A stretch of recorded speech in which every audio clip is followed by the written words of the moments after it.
All right, everyone, welcome back into another props video. Going to be getting into the top prop bets in the NBA on Friday. Now, let's start off with the Miami versus Atlanta game. This game is projected to be a pretty low-scoring game at about 219 in terms of the point total, and it's also projected to be a pretty close-scoring game there as well. Not that many good prop bets, honestly, in this game as it currently sits. We'll go ahead and break it down team by team here, just so you guys can maybe potentially find some bets that you might want to be on. But yeah, we're really getting limited bets here. So the better bets that we're going to get on the day are going to be in the later game. Now, two of the best prop bets that we have for Atlanta is going to be Gaye to get under his points and assists here at 7.5, and then Barlow to get over 2.5 rebounds. We'll go ahead and take a peek at those two. Now, we've seen the last game for Gaye. He ended up getting 26 minutes in that game, which, decent amount of minutes for him in that game, and ended up having a pretty solid game. 2 assists, 12 points, extremely efficient shooting the basketball. You don't really expect that to occur again. And it is worth calling out that in 2 games against Miami earlier on this year, got limited minutes in those games, 12 and 16. Now, it is a little bit of a different dynamic with the team and whatnot in terms of who's getting minutes. So I do think we can kind of project those 26 minutes to somewhat be there for him again, maybe closer to about 23, or 20 or so. But it's not exactly a bet I want to go out of my way to target. Then we also have Dominic Barlow as well, who ended up getting 12 minutes in the last game. This is one where, again, I probably don't need to go out of my way to target it. Not that we necessarily would anyways, because it is a low likelihood for these two to hit, but there are only 2 bets here on PrizePicks that have an over 53% likelihood for Atlanta for those 2 to hit. So then from there, we are seeing, really not that many great bets, honestly, for Atlanta. Again, this first game is just not the sexiest game in terms of the bets that we want to be targeting. Now, as I'm recording this, there is Anika Gankwu to get under 28 points, but that one has a 51% likelihood to hit. This is actually a bet where if you were someone that's not playing on PrizePicks or Underdog but are watching this video, I think I'd actually want to bet the over there, because all the data points are actually telling us to bet the over, except for Vegas. Vegas is telling us that this line is a little bit too high on PrizePicks, and then on Underdog it's actually going to be a little bit too high there as well. So worth calling that out. But again, I think that's a better traditional sportsbook bet. So if you're someone that bets on one of these sites here, like BetMGM, you could do it at -105. I'd be fine with that. We are seeing a difference in the lines though. Okay, some sites have it at 27.5, some have it at 28.5, and so you can see why PrizePicks is meeting them in the middle with the line being at 28. So that does make sense to me. But if you guys want to bet that under on Underdog, you could also do that as well. But again, I think this is just a better traditional sportsbook bet rather than anything else. Now, another player that I want to call out as well is going to be Trae Young, guys. Trae Young, with his points, rebounds, and assist line, we are getting plenty of differing lines just all over the place. So I think it's worth calling out. BetMGM 41.5. The PrizePicks line that we're looking at right now is at 41. Underdog line at 40.5. We're going to see that Bet Online AG has it at 40.5. Bet Rivers 42.5. DraftKings 39. So right now, guys, we are definitely getting some very interesting lines for this line for Trae Young. We really typically do not see this happen where we're getting that many different lines. And so honestly, if you guys are someone that bets on multiple sites, if you're again looking at more traditional sports books, you could bet the over or the under on Bet Rivers. It's going to be a pretty heavy under there for sure, so it's not going to be the best payout. But then PrizePicks having at 39.5. Again, this is probably going to change. This is the tough part about giving this content and giving these picks, but you could end up betting on those because it's a decent line. So I wanted to call that one out there as well. But again, we're really just not getting that many good prop bets here for Atlanta. Really, the only decent one is like Trae Young to get under his 3-point attempts of 9.5, and that's just more if you take a zoomed out view.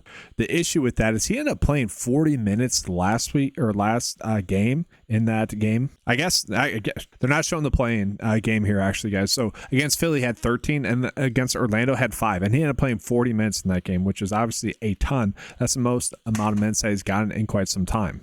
Now, in terms of games against Miami thus far this season, he has gone the over once. He's gone 9 another time, but in 4 games against Miami, once has gone the over. So it is seemingly a decent bet. And then, yeah, just looking at his hit rate on the season as well, it is pretty low. Has only gotten the over about 80% of the time as well. So 10 3-point attempts, it's just not as likely for Trae Young. And then we go ahead and get in Miami. And to me, it actually gets a little bit worse for Miami. All the lines that we're seeing, at least for PrizePicks and Underdog purposes, basically about a 52.5% edge. Like that's the best bets that we're getting here for Miami. So again, would feel just like we're forcing the bets if I told you guys to be on some bets here.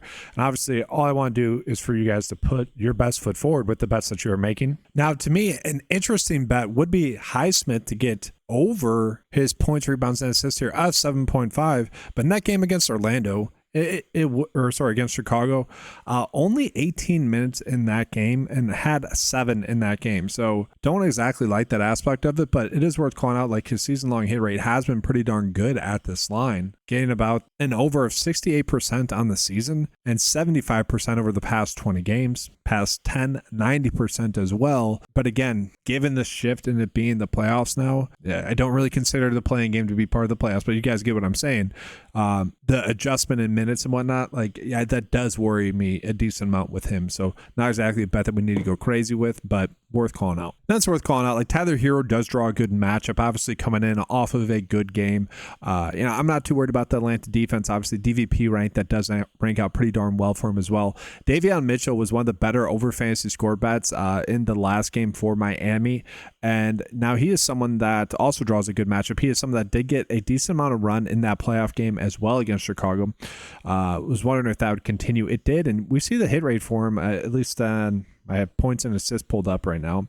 Pretty good there. The thing is, he has been getting more minutes and more run. But like, his line is just seemingly correct. That's the biggest takeaway with a lot of the Miami players, is that all their lines are correct. So let's go ahead and jump into that later game, Dallas versus Memphis. Now, looking at this game, we are getting some better prop bets, guys, specifically with a couple of the fantasy score lines. This game is a game in which the Memphis Grizzlies are favored by 6 points. The game total is also relatively lower scoring as well, about 221.5. Now, if we look at some other games that are going to be on Saturday, we're getting up a little bit higher in terms of point total. So it's worth calling that out. But yeah, looking at the first one, we're going to look at Zach Edey with his fantasy score. This is certainly a unique one. Okay, so his projected minutes is closer to 32 in this game. Obviously, the season average about 21.5, but has been getting an increased run recently. And so this is one where I am a little bit hesitant, but I think this mostly has to do with the matchup for him. And you're going to see the DVP rank for the Dallas Mavericks. This is actually before AD was not a bad spot to get to, but you got to factor in that fact that he's going to have some Anthony Davis defense. And so the DVP rank to me doesn't really do it the proper justice. And I think that's what Vegas is reflecting here. And so if you think that the matchup with AD is actually going to be detrimental to Zach Edey and his fantasy score, you could find yourself wanting to bet the under fantasy score then. Okay, it isn't like a lock and load bet. Like, I wish all the data points were somewhat agreeing, but I could see Edey get into foul trouble against Anthony Davis as well, which could then end up limiting his minutes. If you talk about how the Dallas Mavericks win this game, I think that's a pretty easy way to do that as well. Get Edey out of the game, and then it gets pretty darn easy for Anthony Davis to just feast in that game. And so I can find the reasons as to why that one's popping. Now, we look at this next one for Marshall. This one is going to be a little bit better. Now, the worry with Marshall is that the line is kind of high if you look at his most recent games. So 3 straight games of not getting the over. That is concerning for sure. Okay, but then when we look at some of the other data points that are up here, the average sportsbook line would have it closer to 25.8. Okay, so Vegas does really like his over here. The projection data a little bit tighter, 25, but still right there. His average is pretty high as well. Vegas per minute line, so if we adjust his Vegas per minutes average and then adjust it for his projected minutes, that goes up as well. DVP wise, it's a pretty good matchup for him. And so hopefully he just doesn't continue to suck in this game like he has over the past 3 games. Obviously don't like the fact that in a game recently against Memphis had 14.6. So we don't like that aspect as well. Now, in that game against Memphis the last time out, at least he got 11 shot attempts up. What was concerning to me in that game against Sacramento, and it's probably just due to minutes, but 4 for 6, like good day shooting, but only 6 shot attempts. So we're going to need to get a little bit more shot attempts as well in that game. And so the next best bet that we have on the board is a big drop off, I should call that out, would be Anthony Davis to get over 10.5 field goals made. Again, not exactly a bet that I feel like I need to go out of my way to make though. Looking at that last matchup in last night's game, or a couple nights game, he did have 23 shot attempts in that game and only hit 9 field goals. Like, he was, I don't want to say terrible, but like obviously not good. Ended up getting 6 free throws there.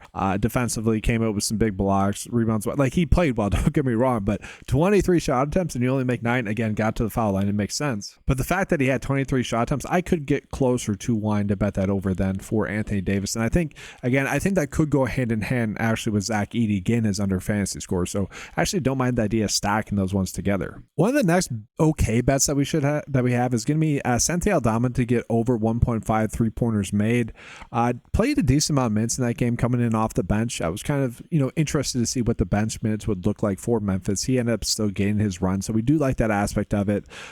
Definitely hit or miss in terms of that, but as long as those minutes are still there, I'm kind of okay with betting on him getting another 3-pointer made, but again, not a lock and load there. And then from there, all the other bets that we'd be getting to do feel like we'd be forcing it. Like, it's worth calling out the Santi Aldama points and assists line as well. He does draw a good matchup. And again, just across the board, the PrizePicks line at 12 with all the other data points is a little bit too low.